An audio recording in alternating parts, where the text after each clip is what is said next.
जय राधा माधव कुंज बिहारी गोपीजन वल्लभ गिरिवरधारी। जय राधा माधव कुंज बिहारी गोपीजन वल्लभ गिरिवरधारी।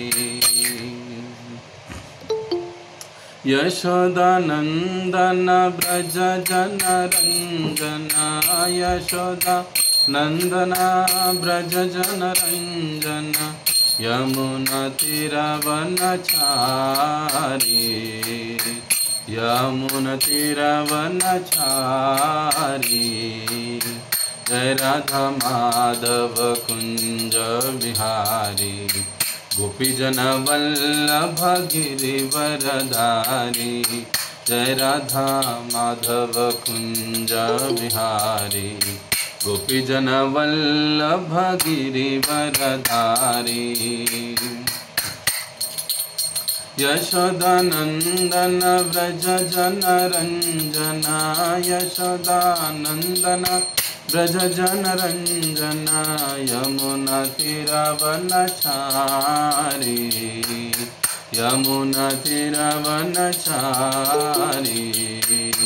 हरे कृष्ण कृष्ण कृष्ण हरे हरे हरे राम राम राम हरे हरे।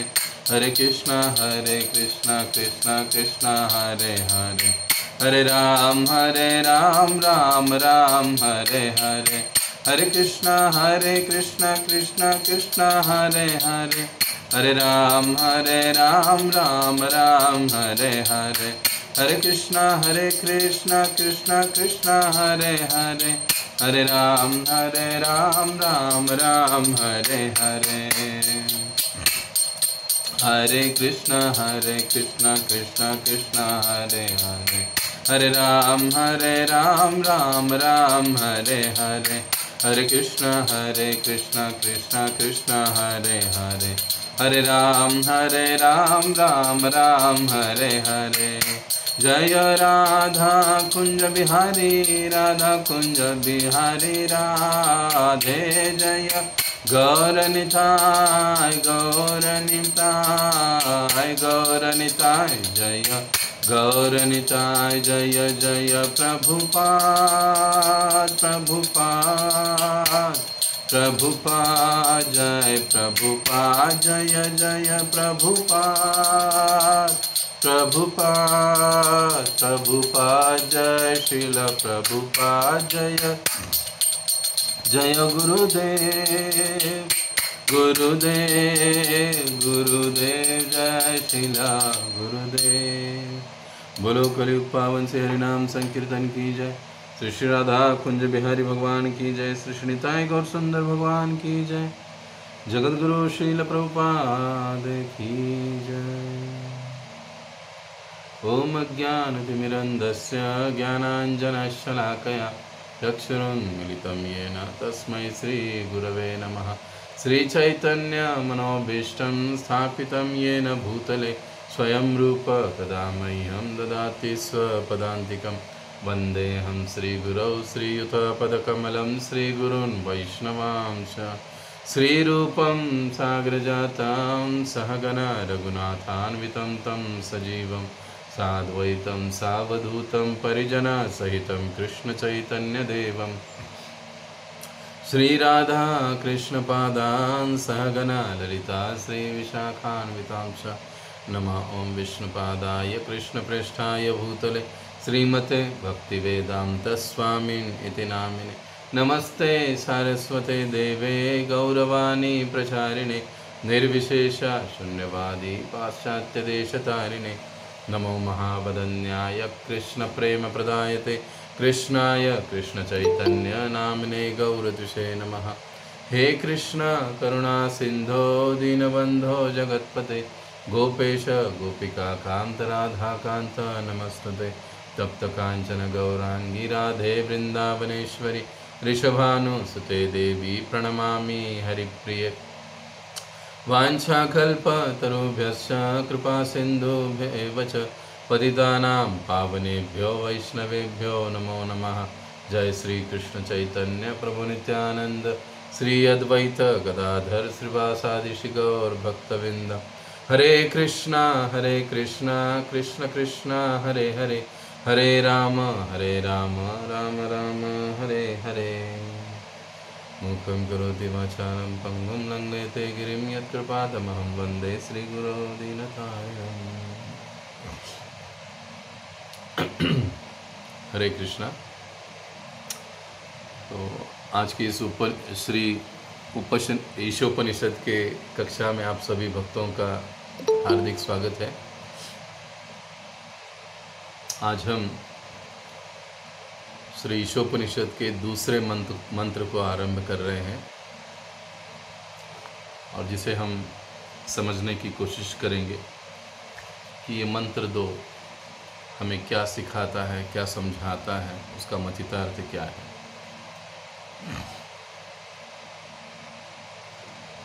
इसका ईश स्तुति में, जैसे ईश स्तुति में हम लोग समझे भगवान क्या है, कैसे है, जीव का स्वरूप क्या है और भगवान को प्राप्त करना जीव के लिए आवश्यक है, जीव को पूर्णता प्राप्त करनी है। ये ईश स्तुति में हम सीखे। ईश स्तुति के बाद जो पहला मंत्र था, पहले मंत्र में हमने देखा कि ईशावास्यम इदम सर्वम यत् किंचाम जगत्या जगत तेन त्यक्तेन भुंजितामा गृदकस्य स्विदधनम।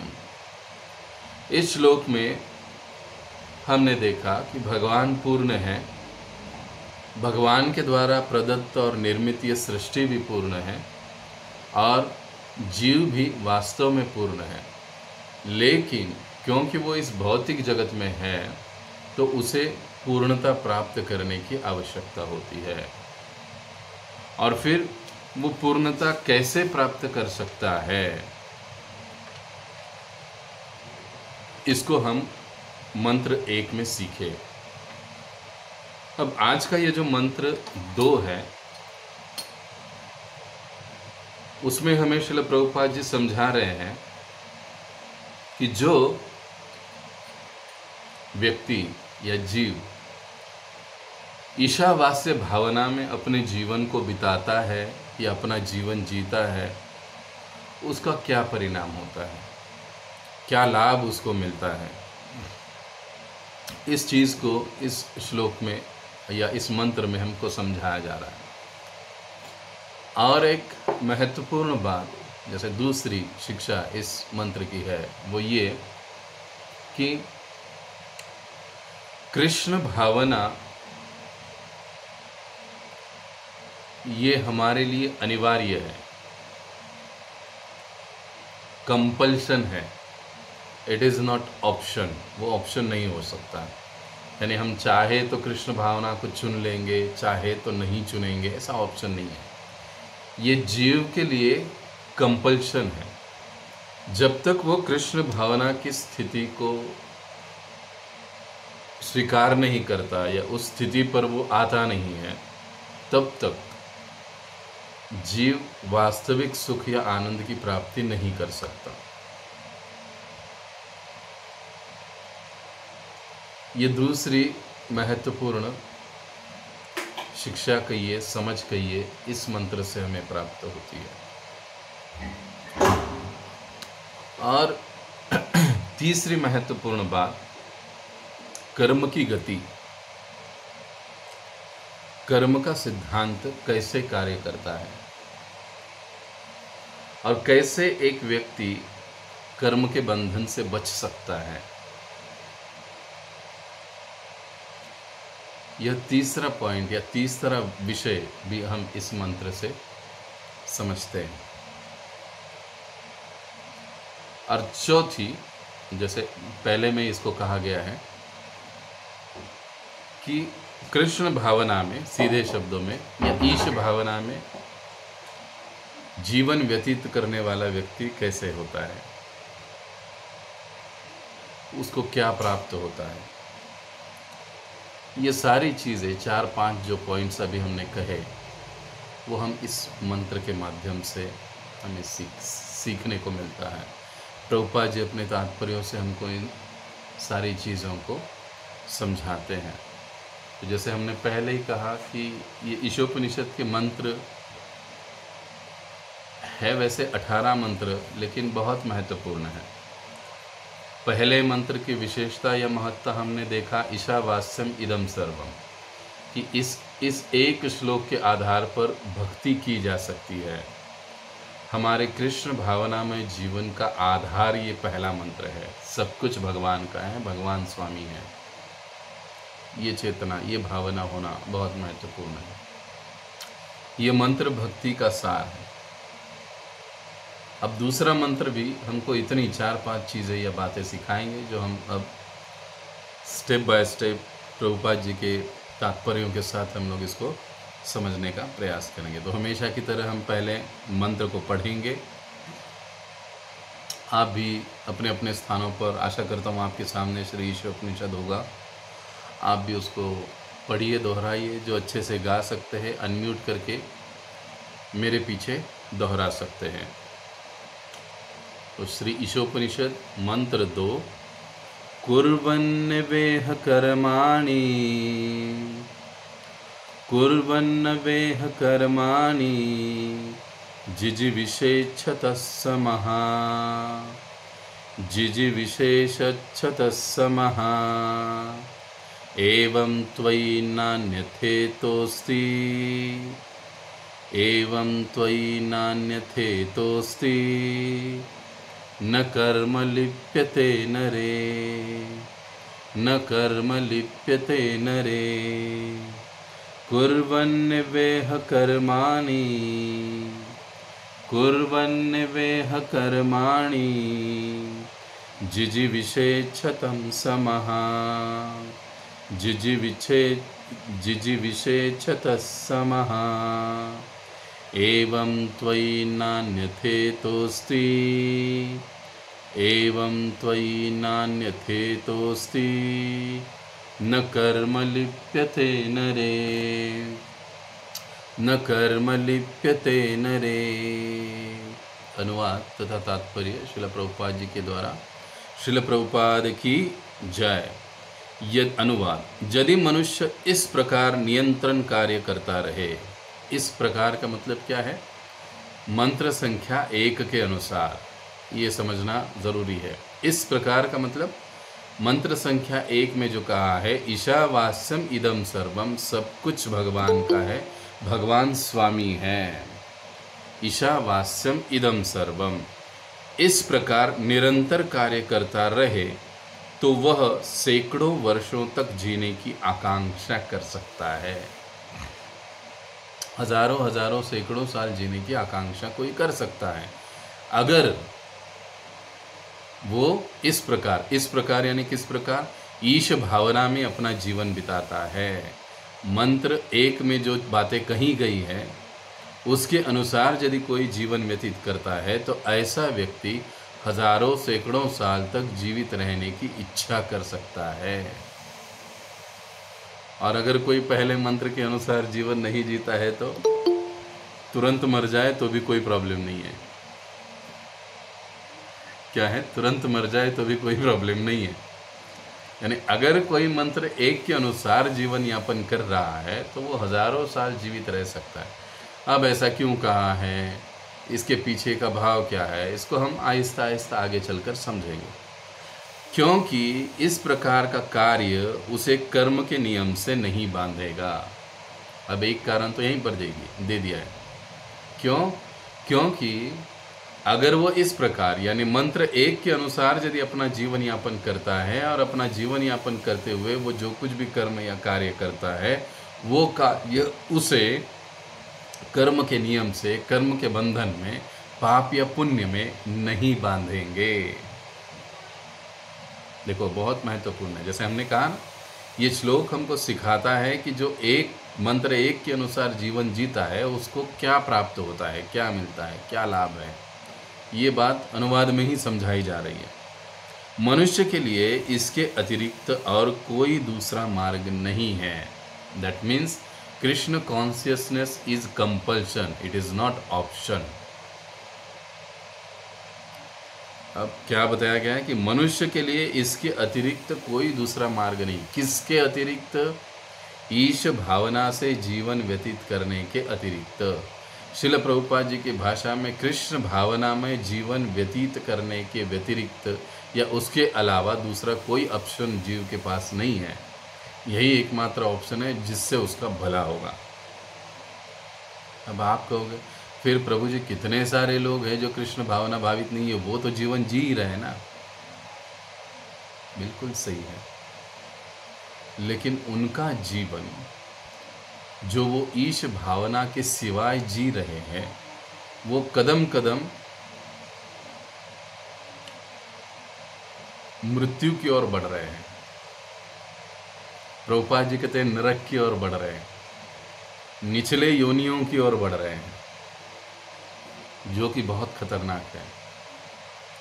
लेकिन एक व्यक्ति जो ईश भावना के अनुसार जीवन व्यतीत करता है, कृष्ण भावना के अनुसार अपने जीवन को व्यतीत करता है, तो उसका हर कदम, उसका हर कार्य उसे भगवत धाम की ओर, उसे भगवान की ओर, भगवान के शुद्ध भक्तों की ओर ले जाने वाला होता है। ये फर्क है।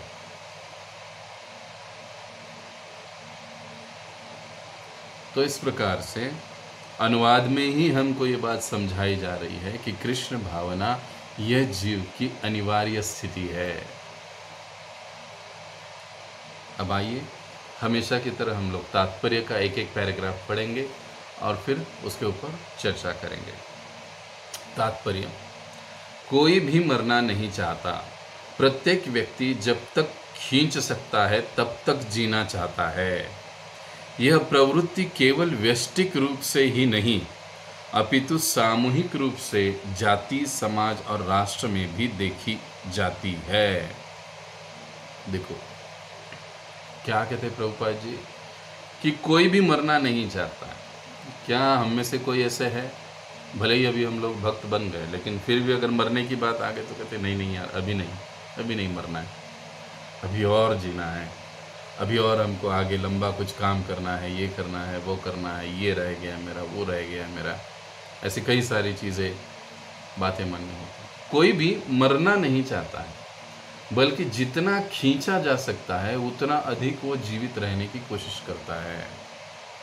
हम भौतिक जगत में ऐसे कई सारे उदाहरण देखते हैं कि लोग जो हॉस्पिटल में बेड पर पड़े हुए हैं, उठ नहीं सकते, चल नहीं सकते हैं, लेकिन वो आर्टिफिशियल ऑक्सीजन पर जी रहे, कुछ ना कुछ तो करके जीवित रहने की कोशिश करते हैं। माइकल जैक्सन जैसा व्यक्ति इसका अच्छा उदाहरण है। वो कैसी हालत में जीता था, वो खाना कम और दवाई ज़्यादा खाता था, क्योंकि हर व्यक्ति जीना चाहता है, मरना कोई नहीं चाहता। अब जीव में ये जीने की प्रवृत्ति क्यों है, इतना क्यों हट है जीने के लिए? देखिए, जिसके पास कुछ नहीं है, अगर कोई भिखारी भी रास्ते से अगर हम ले आए और उसको मरने के लिए कहे तो वो भी नहीं कहेगा ना ना मुझे नहीं मरना है, भले ही मैं ऐसे वैसे खाऊंगा इधर उधर से, लेकिन फिर भी मैं मरना नहीं चाहता। तो ऐसी प्रवृत्ति जीव में क्यों है, क्यों मरना नहीं चाहता है? प्रभुपाद जी भागवतम में, अन्य ग्रंथों में एक स्थान पर समझाते हैं, क्योंकि जीव यानी जो आत्मा है वो शाश्वत है, अमर है, उसका कभी मृत्यु नहीं होता है। गीता में भगवान कहते हैं ना, न जायते म्रियते वा, ना उसका कभी जन्म होता है ना वो कभी मरता है। तो आत्मा का गुण है अमरता, और आत्मा के इस अमरता के गुण के कारण हम भी सोचते हैं कि हमारा मृत्यु नहीं होना चाहिए। समझ रहे हो? हर व्यक्ति सोचता है कि मृत्यु न हो, क्योंकि आत्मा वास्तविक में हम लोग अमर है। हम लोग मतलब शरीर नहीं, आत्मा के स्तर पर हर कोई व्यक्ति अमर है, आत्मा अमर है। अतएव वो ये सोचता है कि मेरे लिए कभी मृत्यु नहीं होगी या होनी भी नहीं चाहिए। लेकिन वर्तमान स्थिति में मयिक जगत में होने के कारण, माया में फंसने के कारण वो शरीर को, शरीर से संबंधित चीज़ों को सब कुछ मानता है और अपनी जो शाश्वतता है, जो अमरता है, उसको भूलता है। लेकिन फिर भी उसको इनडायरेक्टली ऐसे याद रहता है कि नहीं, मरना नहीं है, मुझे जीवित रहना है, मुझे जीवित रहना है। सब मर गए लेकिन मैं जीवित रहूँगा, मैं जीवित रहूँगा। अच्छा, ये आज की बात है क्या? 5000 वर्ष पूर्व यक्ष ने जब युधिष्ठिर महाराज जी को प्रश्न पूछा था कि इस जगत में सबसे आश्चर्य की क्या बात है, तो युधिष्ठिर महाराज कहते, अहनि अहनि गच्छन्ति, समय समय पर क्षणों क्षण क्षण में व्यक्ति, लोग मर रहे हैं, लेकिन फिर भी जो पीछे बचे वो सोचते कि वो मर गया, मेरा अभी टाइम नहीं आ गया, मैं तो बचूंगा, हो सकता है मैं बच जाऊंगा, बाकी मर गए लेकिन मैं तो बच जाऊंगा। ये सबसे आश्चर्य की बात है। तो क्योंकि आत्मा का, जीव का ये स्वभाव है शाश्वतता, अमरता, इसके कारण ये हर जीव में प्रवृत्ति पाई जाती है। एक, अब आत्मा में ये प्रवृत्ति क्यों है, आत्मा अमर क्यों है? क्योंकि आत्मा परमात्मा यानी भगवान श्री कृष्ण से आता है और भगवान शाश्वत है, अमर है। उनका न तो कभी जन्म है न तो कभी मृत्यु है। अनादिर आदिर गोविंद सर्व कारण कारणम, वे सबके आदि है। अब पिताजी यदि शाश्वत और अमर है तो उनसे उत्पन्न होने वाला पुत्र, बच्चा यानी हम अंश, आत्मा, वो कैसे नश्वर हो सकते हैं? वो भी तो अमर है। और क्योंकि इस देह के अंदर आत्मा है, उस आत्मा के कारण ये देह चलायमान है, तो हम लोग इस प्रकार से सोचते हैं कि नहीं, हम मरेंगे नहीं। हर व्यक्ति अधिक से अधिक जीना चाहता है। समझ रहे हो ये बात? अब प्रभुपाद जी समझाते कि ये केवल व्यक्तिगत स्तर पर नहीं, पर्सनल लेवल पर नहीं, अपितु सामूहिक रूप से, जाति रूप में, समाज रूप में, कोई राष्ट्र खत्म होना नहीं चाहता है, कोई समाज खत्म होना नहीं चाहता है, कोई वंश खत्म नहीं होना चाहता है, कोई समाज खत्म नहीं होना चाहता है। सभी लोग अधिक से अधिक जीना, रहना चाहते हैं। सामूहिक तौर पर भी दिखाई देता है, व्यक्तिगत तौर पर भी ये प्रवृत्ति दिखाई देती है। समस्त जीवों में विकट जीवन संघर्ष चल रहा है और वेदों का कहना है कि यह बिल्कुल स्वाभाविक है। अब देखिए, समस्त जीवों में क्या चल रहा है? विकट जीवन संघर्ष चल रहा है। जीने के लिए हर जीव संघर्ष कर रहा है, फिर चाहे व्यक्ति हो, मनुष्य हो, चींटी हो, हाथी हो, शेर हो, हर जीव जीवन धारण के लिए संघर्ष करते रहता है। और मनुष्य को तो थोड़ा ज़्यादा ही करना पड़ता है, 12 घंटा, 14 घंटा, 18 घंटा, है ना? वो ज़्यादा ही जीवन के लिए संघर्ष करता है। हर जीव इस भौतिक जगत में जीवन के लिए संघर्ष करता है। भगवद गीता के कौन से श्लोक में भगवान कहते हैं? ममैवांशो जीवलोके जीवभूत सनातनः मनः षष्ठानींद्रियाणि प्रकृतिस्थानि कर्षति। अपने मन, मनः षष्ठानींद्रियाणि, मन ये छठा इंद्रिय है, अदृश्य इंद्रिय। मन और अपनी इंद्रियों के साथ वे घोर संघर्ष कर रहे हैं इस भौतिक जगत में। ममैवांशो, सारे मेरे ही अंश है, भगवान कहते हैं। यानी हम लोग, जीव, आत्मा, इस जगत में जितने सारे जीव है, पशु पक्षी मनुष्य देवता आदि लेकर सभी ममैवांश, भगवान कहते हैं मेरे अंश है। जीव भूत, सारे जीव भूत, सनातन, सनातन हमेशा के लिए वो मेरे अंश हैं। लेकिन क्योंकि इस भौतिक जगत में आए हैं, मन और इंद्रियों के चक्कर में फंसकर ये घोर संघर्ष में लगे हुए हैं। और हम सभी जानते हैं कि संघर्ष आनंददायी नहीं होता है। संघर्ष हमेशा कष्टदायी, दुखदायी, तकलीफदायी होता है ना? ऐसे है यहाँ पर कोई कि प्रभु जी संघर्ष बहुत अच्छा है, मेरे जीवन में जो भी संघर्ष मैं कर रहा हूँ मुझे बड़ा आनंद आता है, ऐसा लगता है कि मेरे जीवन में और संघर्ष आ जाए, और संघर्ष आ जाए, और ऐसे है कोई? उल्टा व्यक्ति क्या सोचता है? हर व्यक्ति कि मेरे जीवन में संघर्ष न हो, आसानी के साथ मेरा जीवन बड़े ही आराम के साथ कटे, ये भाव अधिक पाया जाता है। लेकिन परंतु मन और इंद्रियों की बद्धता के कारण घोर संघर्ष में हर व्यक्ति, हर जीव लगा हुआ है, प्रभुपाद जी समझाते हैं। और यह बिल्कुल स्वाभाविक है। अब इस संघर्ष को स्वाभाविक क्यों कहा गया है ना? संघर्ष तो स्वाभाविक है। अब स्वाभाविक इसके लिए कहा गया है यह संघर्ष, क्योंकि यदि जीव संघर्ष नहीं करेगा तो उसका जीवन धारण हो ही नहीं सकता। यदि हम कहेंगे कि हम कुछ नहीं करेंगे, बस ऐसे ही बैठे रहेंगे, तो हम जिएंगे कैसे?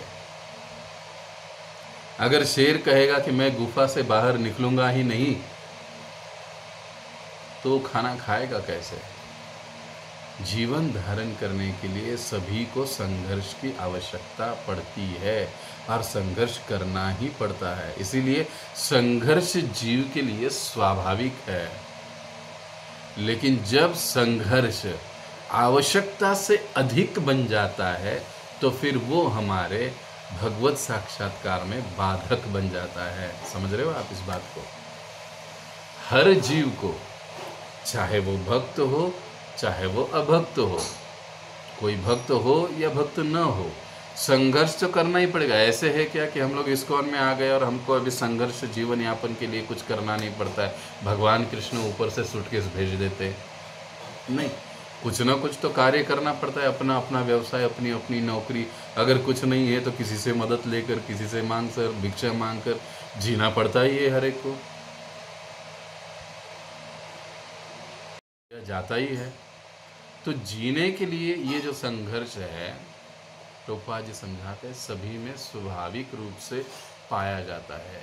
यदि जीव संघर्ष न करे तो वो जीवित ही नहीं रह सकता। इसलिए यहाँ पर कहा गया है कि वे स्वाभाविक है। जीवात्मा स्वभावतः शाश्वत है, लेकिन भौतिक जगत में अपने बंधन के कारण उसे बारंबार शरीर बदलना पड़ता है। जैसे हमने कहा, जीवात्मा यानी आत्मा तो शाश्वत है, अमर है, लेकिन क्योंकि वो इस भौतिक जगत में आया है, इस भौतिक शरीर में बंधा पड़ा है, भौतिक शरीर में बंधा पड़ा है, तो इस भौतिक शरीर में होने के कारण, बंधने के कारण उसको बार बार जन्म और मृत्यु भोगना पड़ता है। जन्म और मृत्यु के चक्र में फंस जाता है वो। बार बार उसको शरीर बदलने पड़ते हैं, कभी मनुष्य, कभी चींटी, कभी हाथी, कभी गधा, कभी ऊंट, कभी सुअर, कभी देवता। ऐसे अलग अलग शरीर में उसको घूमना पड़ता है। यह प्रक्रिया आत्मा का देहांतरण अथवा कर्म बंधन कहलाती है। और ये शरीर बदलने का जो कार्य चलते रहता है प्रकृति के द्वारा, इसको क्या कहा जाता है? देहांतरण, देह अंतरण। एक देह से दूसरा देह, दूसरे से तीसरा, तीसरे से चौथा, ये चलते रहता है, चलते रहता है। और फिर उसको दूसरा क्या कहा जाता है? कर्म बंधन। अब देह क्यों बदलना पड़ता है? जीव के द्वारा, आत्मा के द्वारा जो कार्य संपन्न किए जाते हैं या कर्म संपन्न किए जाते हैं, उसके फल होते हैं अलग अलग प्रकार के। उसको भोगने के लिए वो बाध्य हो जाता है। कभी कभी इसी जन्म में भोग लेता है, कभी कभी अलग अलग योनियों में, जन्मों में भोगना पड़ता है। तो उसको भोगने के लिए उसे शरीर बदलते रहना पड़ता है। ये कर्म बंधन कहलाया जाता है। जीव को अपनी आजीविका के लिए कार्य करना पड़ता है। जैसे हमने कहा, बगैर संघर्ष किए वो जीवन धारण कर ही नहीं सकता, क्योंकि यह भौतिक प्रकृति का नियम है। और यदि वह अपने नियत कर्तव्यों के अनुसार कार्य नहीं करता तो वह प्रकृति के नियम का उल्लंघन करता है। अब देखिए, आजीविका के लिए सभी को काम करना पड़ेगा, कुछ ना कुछ तो कार्य करना पड़ेगा। ये भौतिक प्रकृति का नियम है, उसके सिवा वो जीवित रह नहीं सकता। तो वह अगर अपने नियत कर्मों का कर्मों को कोई करता नहीं है। अब नियत कर्म क्या है? अपने वर्ण और आश्रम के अनुसार जो हमारे कर्म हैं, हमारी जो जिम्मेदारियां हैं, हमारे जो कर्तव्य है, उत्तरदायित्व है, उसको करना, भली भांति निभाना, ये कहा जाता है नियत कर्म। तो जब तक कोई अपने नियत कर्मों को, कर्तव्यों को नहीं करता, तो वो प्रकृति के नियमों का उल्लंघन करता है और इसके कारण अधिक अधिक आगे वो जन्म मृत्यु के चक्र में बंधता जाता है। इसलिए अपने कर्तव्यों को वर्ण और आश्रम के अनुसार सही सही रूप से पालन करना बहुत महत्वपूर्ण है।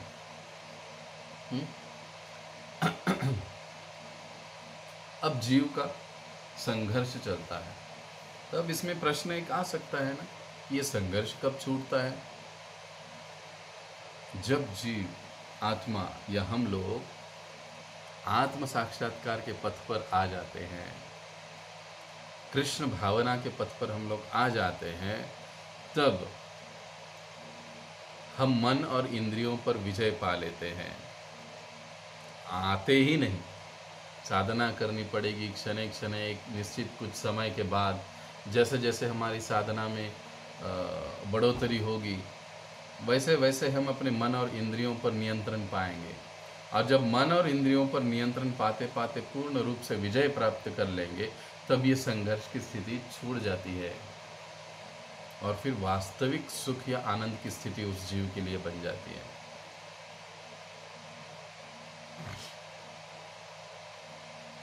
अब नियत कर्म, अब नियत कर्म भी हमें करना है, लेकिन कैसे करना है? प्रभुपाद जी समझाते हैं कि ईश भावना से युक्त होकर, ईश भावना में भगवत केंद्रित होकर हमें ये कार्य करने चाहिए।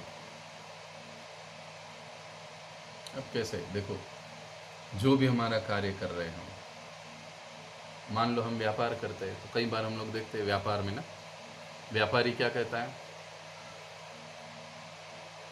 अरे ये धनिया का जो गड्डी है वो बेचता है हमको 20 रुपए को। हम कहते हैं अरे 20 रुपये बहुत ज़्यादा है, 15 को दे दो। वो कहता है नहीं साहब, मुझे 18 रुपये में मिला है, मैं 2 रुपये में बेच रहा हूँ, केवल 2 रुपये मेरा फ़ायदा है। बताओ क्या करे? हालांकि कभी ऐसा होता है, व्यापारी उस धनिया की जो गड्डी है उसको लेता है कुछ 5-10 रुपये में, 10 रुपया प्रॉफिट होता है, लेकिन वो बताते हुए क्या कहता है, ये 2 रुपये मिलता है मुझे सिर्फ, उसके ऊपर 18 रुपये में तो मैंने लिया, आपको 15 में कैसे दूँ? हुआ ना झूठ। तो भगवान को केंद्र में रखकर हम ऐसा झूठ बोल के जीवन यापन कर सकते हैं। बिल्कुल सही बात है ना? क्या कहना है?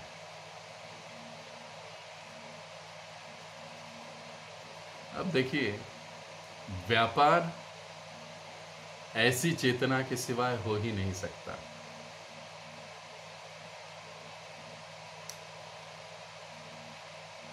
जब हम भगवान को केंद्र में रखते हैं, ईश भावना से युक्त होकर अपना नियत कर्म करते हैं, इसका मतलब क्या है?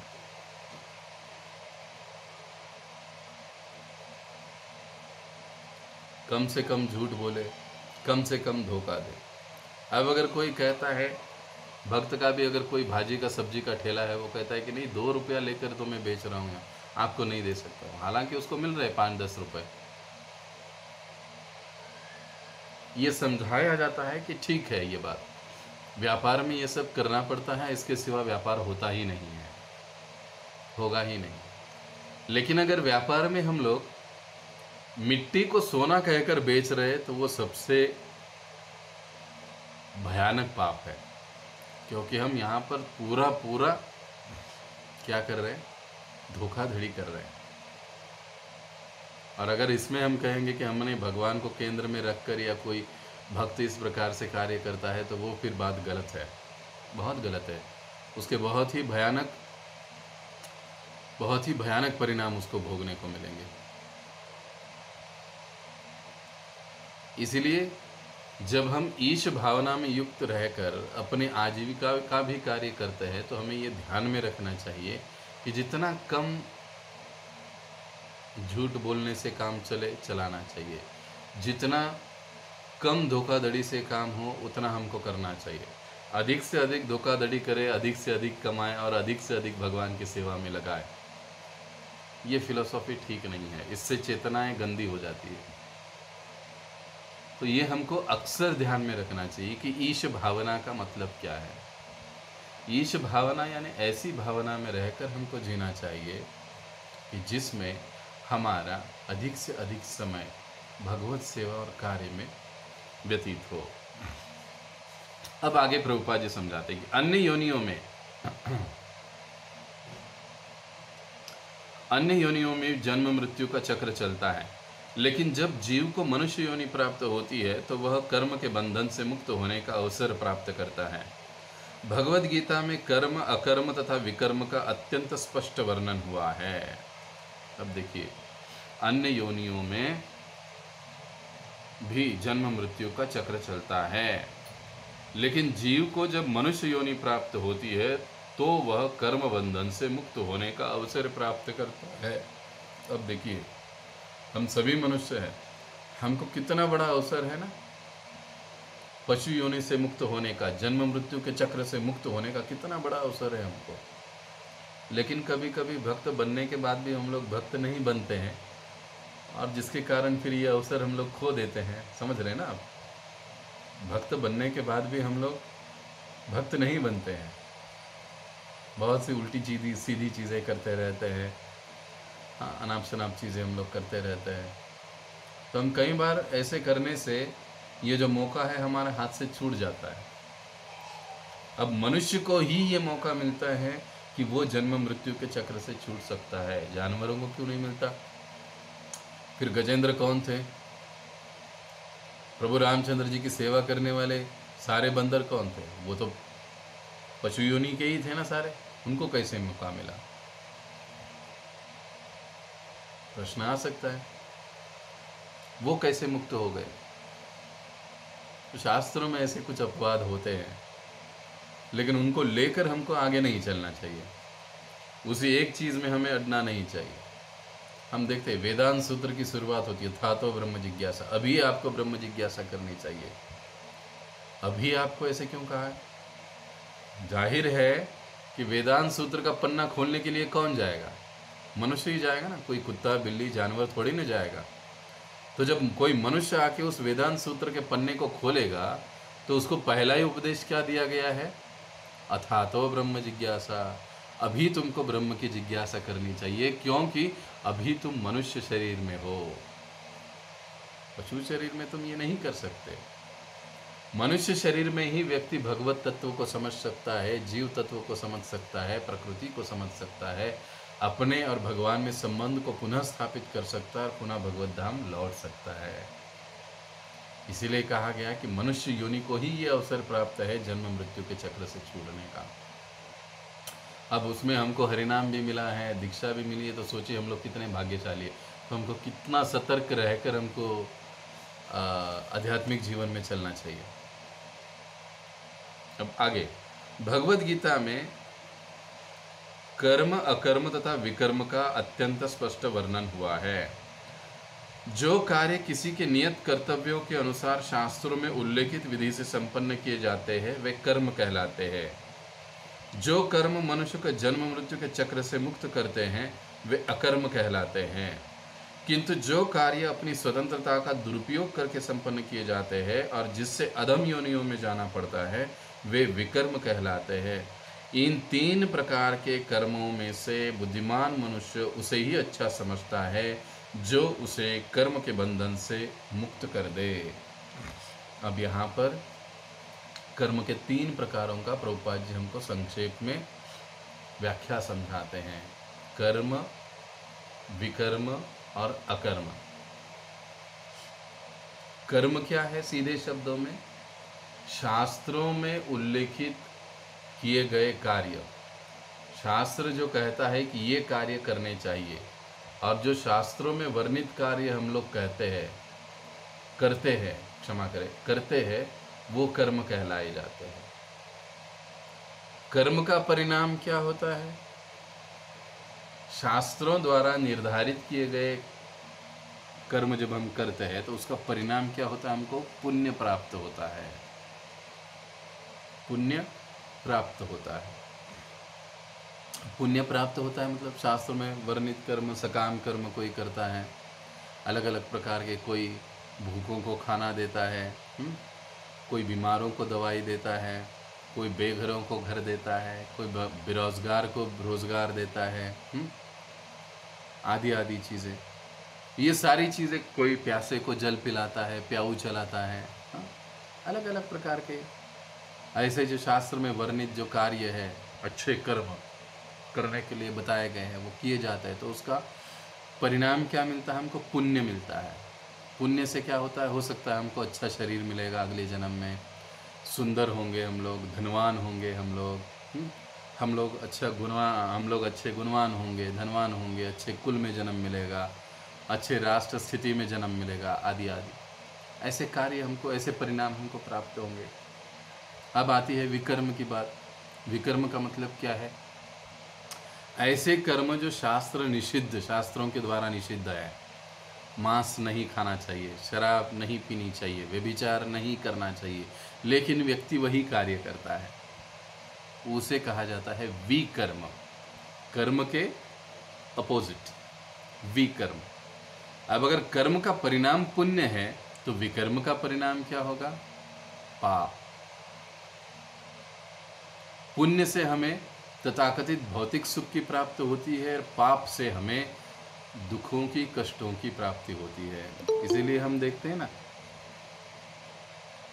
वर्तमान जीवन में कोई बहुत दुखी है, कोई गरीब है, कोई बीमार है, कोई कैसा है, कोई कैसा है, कोई कैसा है, किसी को कुछ है, किसी को कुछ नहीं है, आदि आदि। ये सब अपने अपने कर्मों के फलस्वरूप है। मराठीत त्याला म्हणतो, प्रत्येक जण आपापली शिदोरी घेऊन आलेला आहे आणि ती शिदोरी उघडून प्रत्येक जण आता या जन्मात खातोय। पण ते खात असताना तो पुढच्या जन्माची सुद्धा तयारी करतोय। म्हणूनसाठी या जन्मात जे काही त्याला खायला मिळते ते मिळू देत, त्याला त्याची चिंता करू नका।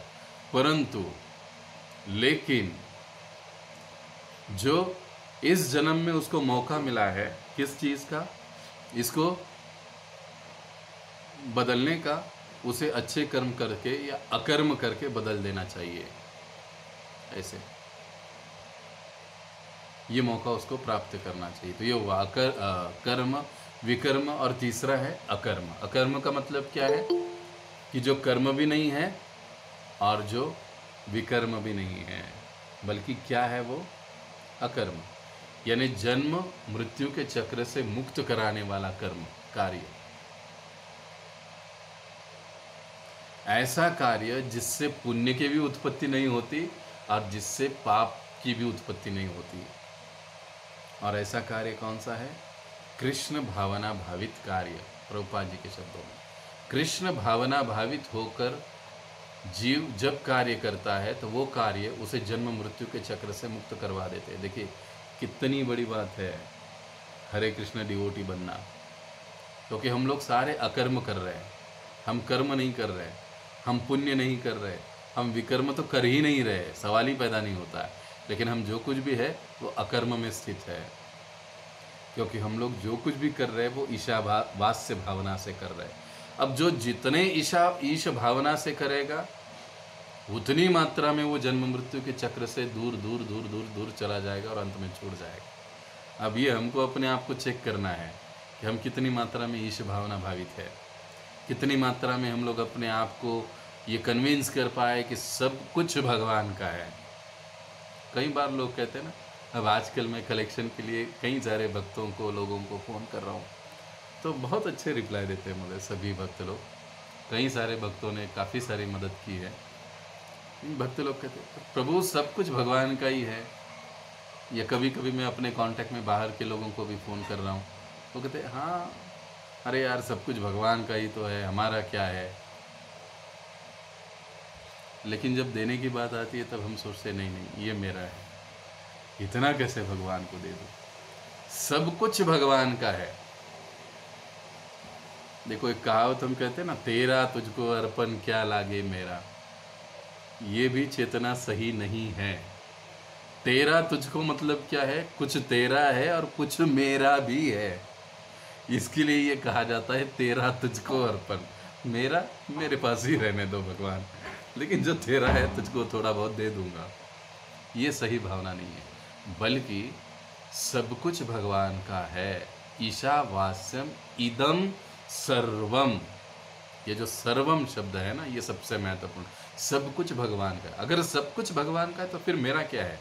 मेरा तो कुछ भी नहीं है, तो फिर रखे किस लिए?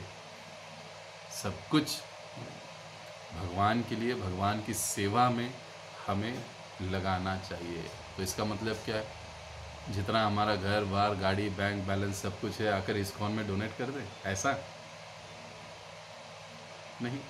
ऐसी अव्यवहारिक बात, इम्प्रैक्टिकल बात कभी भी नहीं आध्यात्मिक जीवन में करी जाती है, कही जाती है। अपने जीवन धारण के लिए और भविष्य के संरक्षण के लिए जितना आवश्यक है उतना हमें करना ही चाहिए, रखना ही चाहिए। उससे अधिक यदि हमारे पास है तो हमें ये प्रयास करना चाहिए कि उसको हम भगवान की सेवा में लगाएं, अधिक से अधिक। इससे हमारा शुद्धिकरण होता है। देखिए, भागवत में प्रभुपाद जी एक जगह पर समझाते हैं, यदि कोई साधक, कोई व्यक्ति अपने आप में संतुष्टि का विकास करता है, जैसे तुकाराम महाराज कहते हैं ना, ठेविले तैसेची अनंता रहावे, चित्ती असो द्यावे समाधान, असो नॉट असो द्यावे समाधान। चित्ती यानी समाधान, संतुष्टि, सेटिस्फैक्शन। अगर किसी के पास संतुष्टि है, सेटिस्फैक्शन है, उसके लिए वो प्रयास कर रहा है, तो स्वाभाविक रूप से उसका मन संतुष्टि के उस प्रवृत्ति के द्वारा शुद्ध होते रहता है। मन को शुद्ध करने का तरीका क्या है? संतुष्टि। दूसरी चीज, धन को शुद्ध करने का तरीका क्या है? उसको भगवान की सेवा में लगाना, ये धन को शुद्ध करने का। वैसे आँखों को, शरीर को, कई सारी चीज़ें, बातें बताई गई है भागवत में, कैसे शुद्ध किया जा सकता है। अब इस सब्जेक्ट के अनुसार हम ये दो चीज़ों को देख रहे हैं, मन और धन। दोनों की शुद्धि यदि हम चाहते हैं तो मन के लिए संतुष्टि और धन के लिए उसको भगवत सेवा में जितना अधिक हो सके खुले हृदय से प्रयुक्त कर देना। खुले हृदय से देने के बाद झिझक नहीं होनी चाहिए, भगवान को देने के बाद, बल्कि और देने की इच्छा होनी चाहिए। तो उससे धन का शुद्धिकरण होता है। तो प्रभुपाद जी समझाते हैं कि कृष्ण भावना भावित कर्म, क्योंकि ये भगवान की भावना से और भगवान के लिए किया जाता है, अतएव वे हमको जन्म मृत्यु के चक्र से मुक्त करवा देते हैं और वे अकर्म कहलाते हैं। और बुद्धिमान व्यक्ति अकर्म की ओर बढ़ता है, न कि विकर्म या कर्म की ओर। जो बुद्धिमान, इसीलिए कहा जाता है कृष्ण भक्त बड़ा चतुर। हम जो भगवान श्री कृष्ण के भक्त हैं, जो कृष्ण भावना भावित भक्त हैं, हम लोग वास्तविकता में हम सभी बुद्धिमान हैं, क्योंकि हम अकर्म के पीछे लगे हुए हैं, कृष्ण भावना भावित कर्म या कार्य कर रहे हैं। सामान्य लोग प्रसिद्धि प्राप्त करने के उद्देश्य से तथा इस संसार में स्वर्ग या उच्चतर स्तर प्राप्त करने के उद्देश्य से अच्छा कार्य करते हैं। सामान्य लोग प्रसिद्धि पाने के लिए, अपने नाम के लिए, नेम फेम के लिए काम करते हैं।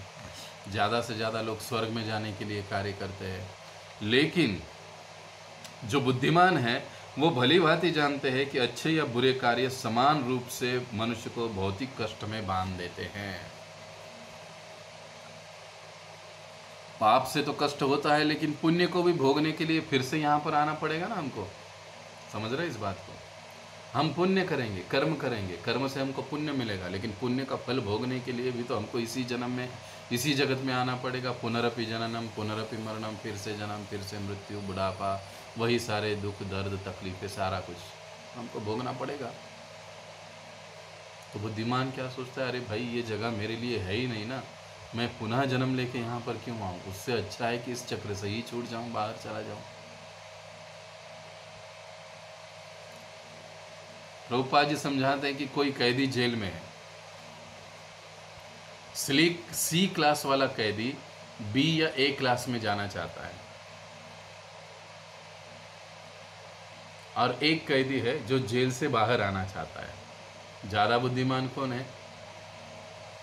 जो जेल से बाहर आना चाहता है। ये जेल ही नहीं चाहिए, मुझे जेल से बाहर आना है। चाहे ए में रहो, बी में रहो, सी में रहो, आखिर में रहने वाले तो इस जेल में ही हो। यानी आप रो हाउस में रहो, मर्सिडीज चलाओ, और कुछ करो और कुछ करो, रहने वाले तो इसी भौतिक जगत में हो जिसमें दुखालयम अशाश्वतम जगत है ये। तो फिर क्या फ़ायदा? बुद्धिमान व्यक्ति क्या करता है? वो कृष्ण भावना के पथ को स्वीकार करता है और अकर्म की ओर बढ़ता है और जन्म मृत्यु के चक्र से छूटने का शाश्वत प्रयास करता है। इसलिए ये जो दूसरा पैराग्राफ है ये हमको समझाता है।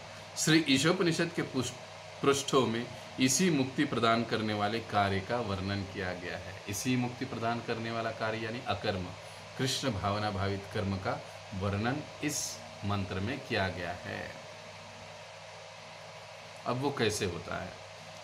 श्री ईशोपनिषद के उपदेशों की भगवद गीता में विशद व्याख्या की गई है। अतएव भगवद गीता को कभी कभी गीतोपनिषद या सभी उपनिषदों का नवनीत कहा जाता है। अब ये जो ईशोपनिषद है, ये ईशोपनिषद जो है, इसकी श्लोकों की विस्तृत व्याख्या हमें भगवद गीता में भी प्राप्त होती है, मिलती है। कई सारे ईशोपनिषद के जो मंत्र है भगवद गीता के श्लोकों से मिलते जुलते हैं। हम देखेंगे, अगर भगवद गीता आप पढ़ोगे, ये ईशोपनिषद के मंत्र देखोगे तो ऐसे हमको दिखाई देगा। तो ये ईशोपनिषद के जो मंत्र हैं ये सारे, इसका विस्तृत व्याख्या हमको भगवद गीता में मिलता है। इसीलिए कभी कभी भगवद गीता को गीतोपनिषद भी कहा जाता है या उपनिषदों का नवनीत सार भी कहा जाता है। नवनीत का मतलब होता है क्या? मक्खन, बटर। दूध को जमा के दही को घुसल के फिर उसका छाछ अलग निकलता है और छाछ को घुसाल के फिर उसको मंथन करके फिर उसमें से क्या निकाला जाता है? मक्खन निकाला जाता है। वो सार है, दूध का सार। वैसे ही भगवद गीता सारे शास्त्रों का सार या नवनीत कहा जाता है। भगवद गीता 3.9 से लेकर तो 16 में भगवान कहते हैं कि मनुष्य को तब तक नैष्कर्म्य या अकर्म अवस्था प्राप्त नहीं होती जब तक वो वैदिक साहित्य में वर्णित नियत कर्तव्यों स्वधर्म का आचरण नहीं करता। देखो अब क्या है? नैष्कर्म्य मतलब अकर्म की अवस्था। अभी देखो हम भक्त लोग हैं, भक्त भले ही हम भक्त बनने का प्रयास कर रहे हैं, मतलब आप भक्त हो लेकिन मैं भक्त बनने का प्रयास कर रहा हूँ, तो ऐसी स्थिति में भी मैं जो कुछ भी कार्य कर रहा हूँ वो मेरे कार्य फिर मेरे उदर भरण के लिए होंगे, मेरी जिम्मेदारियाँ होंगी, अपनी निजी जिम्मेदारियाँ होगी। वो सारे कार्य वो मेरे कार्य बंधन के नहीं हैं बल्कि मुक्ति के कार्य है। ये हमें पूरा विश्वास होना चाहिए। जन्म मृत्यु के चक्र से छुड़ाने वाले वो कार्य है। जब तक हम लोग इन नियत कर्मों का पालन नहीं करते अच्छे से, नियत कर्म यानी हमने क्या कहा था अभी कुछ समय पहले, वर्ण और आश्रम के अनुसार हमारी जो जिम्मेदारियां हैं उसको हम ठीक से पालन नहीं करते हैं, ठीक से नहीं हम लोग उसको निभाते हैं, तो तब तक हम नैष्कर्म्य की स्थिति तक नहीं पहुंच सकते, अकर्म की स्थिति तक। यानी देखिए, गीता या उपनिषद हमको कभी भी इम्प्रैक्टिकल ये नहीं देते हैं, एडवाइस नहीं करते हैं, मार्गदर्शन नहीं करते हैं, बल्कि वो यही कहते हैं कि हम अपने आश्रम में स्थित रहते हुए कृष्ण भावना भावित कर्तव्य अच्छे से कर सकते हैं। और जब हम इस प्रकार से करते हैं तो हम जन्म मृत्यु के चक्र से छूटने के अधिकारी बन जाते हैं। वेद मनुष्य की कार्य शक्ति को इस प्रकार नियमित कर सकते हैं कि वह धीरे धीरे भगवान की सत्ता का अनुभव करने लगता है। धीरे धीरे भगवान की सत्ता का अनुभव करने लगता है। मतलब वेदों में बताई बातों का पालन करता है। कई बार लोग सकाम कर्म करते हैं, देवताओं की पूजा करते हैं, उनके पास जाते हैं, उनसे कुछ लेते हैं, व्यापार करते हैं, वो भी उनके उन्नति का स्तर है एक। लेकिन जब उनको पता चलता है कि अरे ये देवताओं से ऊपर भी कोई है, भगवान की शक्ति, भगवान, तो फिर वो उनकी ओर आगे बढ़ते हैं। हुई ना प्रगति। तो यहाँ पर जो प्रभुपाद जी समझाते हैं कि धीरे धीरे वो भगवत शक्ति का या सत्ता का अनुभव करने लगता है, यानी भगवान के अस्तित्व का, भगवान के होने का ज्ञान उसे प्राप्त होने आरंभ हो जाता है। इसलिए वेदों का या शास्त्रों का अनुसरण करना ये बहुत महत्वपूर्ण बात है। जैसे जैसे हम उसका अनुसरण करते हैं, हम लोग उसको अपने जीवन में उतारते हैं, हम आहिस्ता आहिस्ता वेदों की ओर बढ़ते हैं। नो, वेदों की ओर बढ़ते हैं, वेदों की ओर बढ़ते हैं। तो वेद हमें आहिस्ता आहिस्ता भगवान तक ले जाते हैं, भगवान तक ले जाते हैं।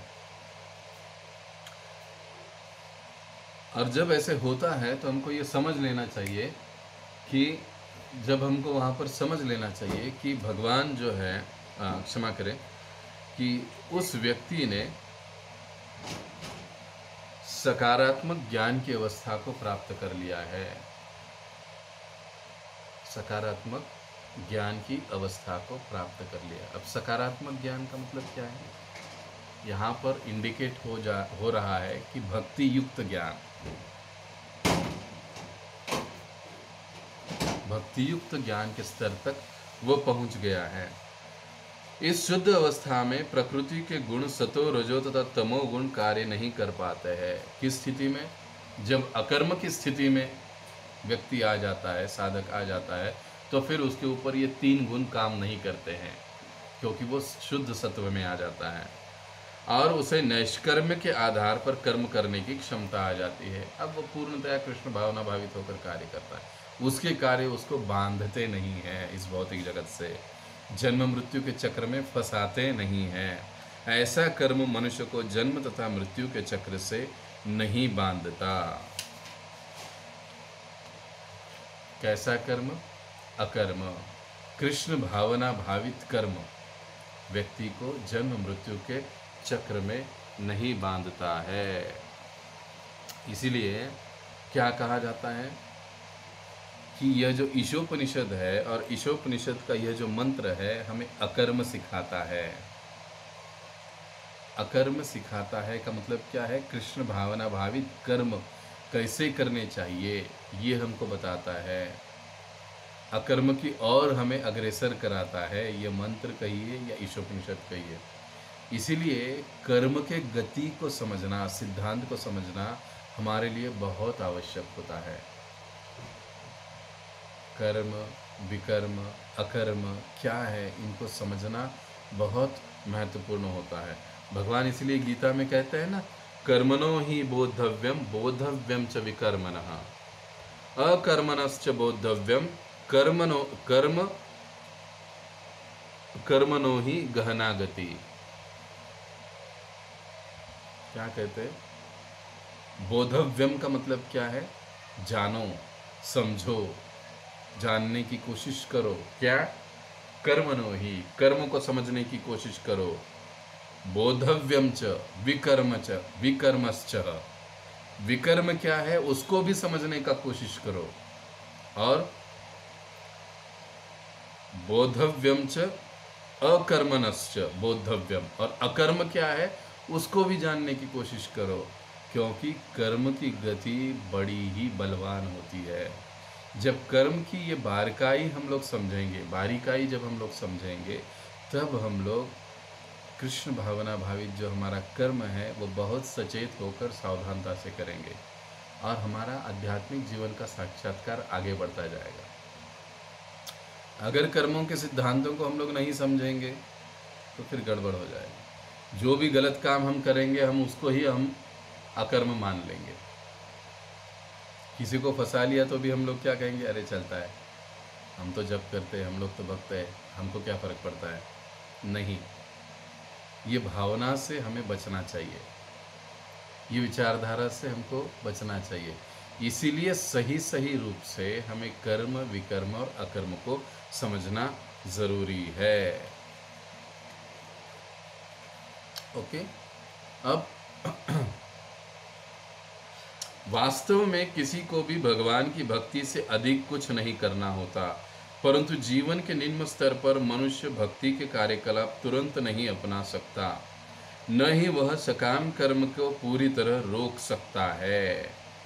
देखो, वास्तव में किसी को भी भगवान की भक्ति से अधिक कुछ नहीं करना होता है, यानी इस भौतिक जगत में एकमात्र करने योग्य अगर कोई कार्य है तो वो है भगवान की भक्ति। अच्छा, आप कहोगे केवल भगवान की भक्ति करना है तो फिर कैसे खाएंगे पिएंगे क्या? तो अब अगर हम लोग भगवान की भक्ति कर रहे हैं तो हम लोग क्या अपनी जिम्मेदारी नहीं निभा रहे, खा पी नहीं रहे हम लोग? कई बार लोग कहते हैं ना, अरे हरे कृष्णा वाले ये नहीं खाते, वो नहीं खाते, ये नहीं पीते, वो नहीं करते, क्या जीते हैं। लेकिन आप अपने जीवन का जो भक्त बन चुके हैं, थोड़ा सा ऑब्जर्वेशन करो। अभक्त जब हम थे उस वक्त हम लोग जितना नहीं खा रहे थे उतना तो हम लोग अभी बढ़िया से खाते हैं, भगवान को भोग दिखाकर, बहुत बढ़िया से।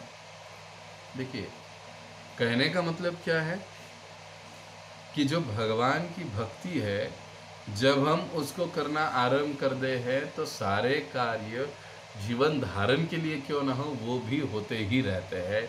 लेकिन क्या बदल जाता है? सेंटर बदल जाता है। पहले हम स्वयं के लिए, इंद्रिय भोग के लिए करते थे, अब हम भगवान की प्रसन्नता के लिए, भगवान के लिए करते हैं। और वही कार्य इसलिए हमारे मुक्ति के कार्य या मुक्तिदायक कार्य बन जाते हैं। कार्य वही है, बदला नहीं है। जब मैं भक्त नहीं था तब भी मैं किसी कंपनी में काम के लिए जा रहा था, अब भक्त बन रहा हूँ तभी उसी कंपनी में काम के लिए जा रहा हूँ। कार्य वही, काम वही है। लेकिन अब जो मैं काम के लिए जा रहा हूँ तो मैं सोचता हूँ कि नहीं, अब पहला सैलरी मेरा ये जो आएगा, मैं भगवान के लिए ऐसे करूँगा, वैसे करूँगा, ये बनाऊँगा, वो करूँगा। तो फिर हम जो कार्य कर रहे हैं वो क्या हो रहा है? भगवान के लिए कर रहे हैं। कार्य वही है जो पहले कर रहे थे, अभी भी वही कर रहे हैं। लेकिन क्योंकि हमारे अब चेतना में फर्क आया है तो वही कार्य हमारे मुक्ति का कारण बन जाता है, हमारे जन्म मृत्यु से छूटने का कारण बन जाता है। समझ रहे हो? यही अकर्मण्यता हम इस श्लोक से सीख रहे हैं। परंतु अब क्या कहते हैं प्रभुपाद जी कि निम्न स्तर पर होने के कारण व्यक्ति तुरंत भक्ति के कार्यकलाप नहीं अपना सकता, न ही वह सकाम कर्म करना पूरी तरह से रोक सकता है। समय लगता है चीज़ों को बदलने में, छोड़ने में, ठीक है, लेकिन आहिस्ता आहिस्ता हमको प्रयास करना चाहिए। भक्तों के संग में आकर, भक्तों के साथ रहकर, अपने शिक्षा गुरु, अपने काउंसलर का मार्गदर्शन लेकर हमें हमेशा आगे बढ़ने की कोशिश करना चाहिए। भले ही वर्तमान स्थिति में, भौतिक स्थिति में हम लोग कई चीज़ों को तुरंत पालन नहीं कर पाते हैं या कुछ चीज़ों को नहीं कर पाते हैं तुरंत, लेकिन स्टेप बाय स्टेप हमारा वो उद्देश्य, हमारा वो लक्ष्य होना चाहिए कि हमको वहाँ पर पहुँचना है, हमको ये सारी चीज़ें करनी है। तो कैसे करें उसका मार्गदर्शन हमें अपने शिक्षा गुरु से कहिए, अपने काउंसलर से कहिए, समय समय पर लेना चाहिए, जिससे हम आगे बढ़ सकते हैं। बद्ध जीव इंद्रिय तृप्ति के लिए, अपने स्वार्थ के लिए, चाहे वह तात्कालिक हो या व्यापक, कर्म करने का आदी होता है। अब कर्म तो करेगा, इंद्रिय भोग के सिवा तो वो रह नहीं सकता। खाने के सिवा, सोने के सिवा, हाँ, गृहस्थ है, गृहस्थ जीवन में मीटिंग के सिवा वो नहीं रह सकता, नहीं चल सकता है, तो वो उसको करना पड़ेगा। करता है वो, तो इसका मतलब क्या है? चलता है? नहीं। जितना आवश्यक है जीवन धारण, शरीर धारण के लिए, शरीर के स्वास्थ्य के लिए, उतना इंद्रिय भोग करने की अनुमति शास्त्र के द्वारा व्यक्ति को दी गई है। इसलिए गीता में भगवान कहते हैं ना, धर्म के अनुकूल जो काम है, हे अर्जुन जान लो वह काम भी मैं ही हूं।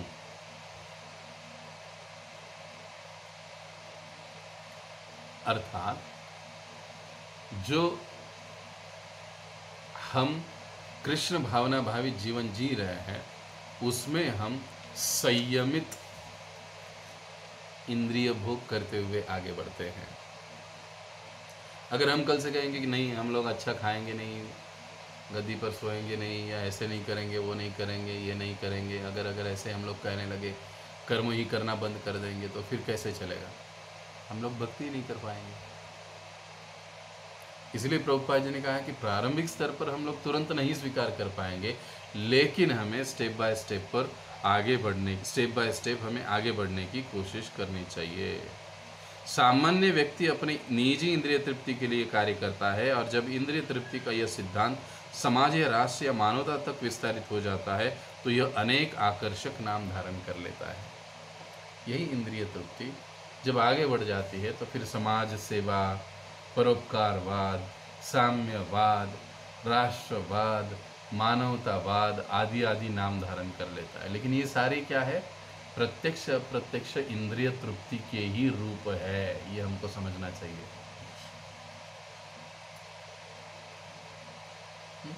मैं खुद कपड़े नहीं पहनूंगा, लेकिन अन्य जिनके पास कपड़े नहीं है उनको कपड़ा दे दूंगा।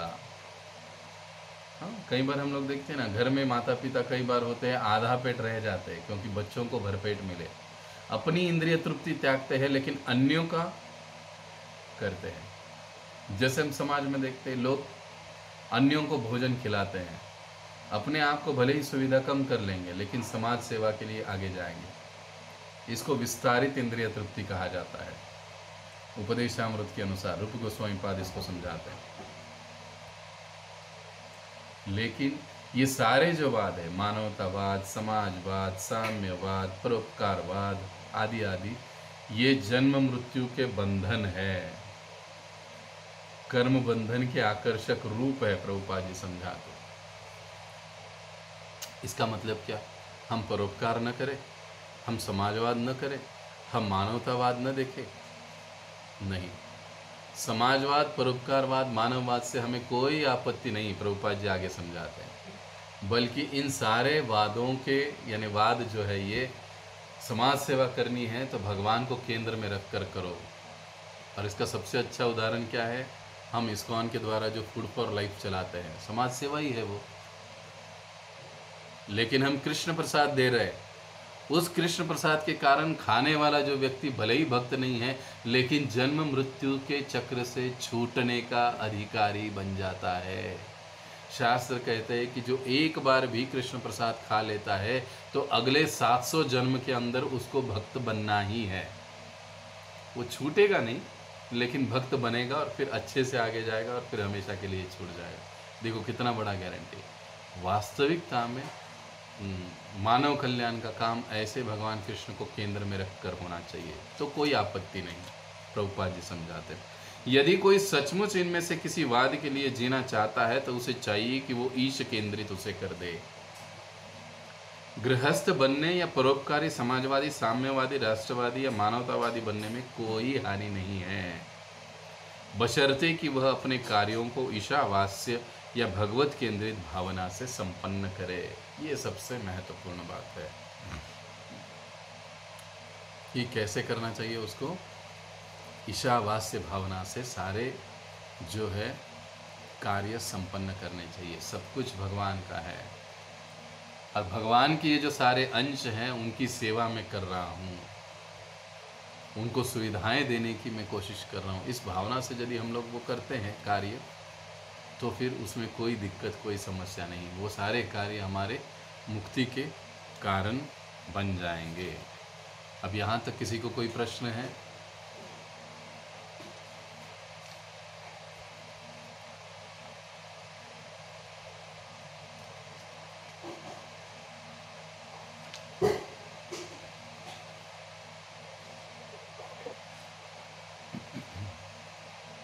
हरे कृष्णा प्रभु जी, दंडवत प्रणाम। दंडवत प्रणाम। बोलिए माता जी। प्रभु जी एक बार ये श्लोका रिसाइट करके बता दीजिए। मैंने 10 मिनट लेट ज्वाइन किया था, आप श्लोका रिसाइट कर चुके थे। अच्छा, ये ईशोपनिषद का? हाँ ठीक है, इसका यूट्यूब पर वीडियो आएगा तो उसमें सारा आ जाएगा माता जी आपको। ठीक है प्रभु, थैंक यू। हाँ, आगे कोई प्रश्न है किसी का?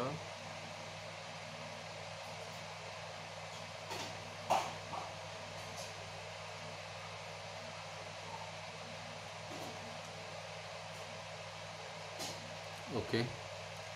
तो अब अगले जो 2-3 पैराग्राफ है वो हम अगली बार देखेंगे, जो महत्वपूर्ण है काफ़ी, कि कैसे हम भगवत केंद्रित जीवन जी सकते हैं, कर्मयोगी कौन है। ये 2 महत्वपूर्ण विषयों पर अगले सेशन में, सत्र में चर्चा होगी। तो कुछ महत्वपूर्ण अनाउंसमेंट है, उसको सुनिए, उसके बाद लेफ्ट करिए।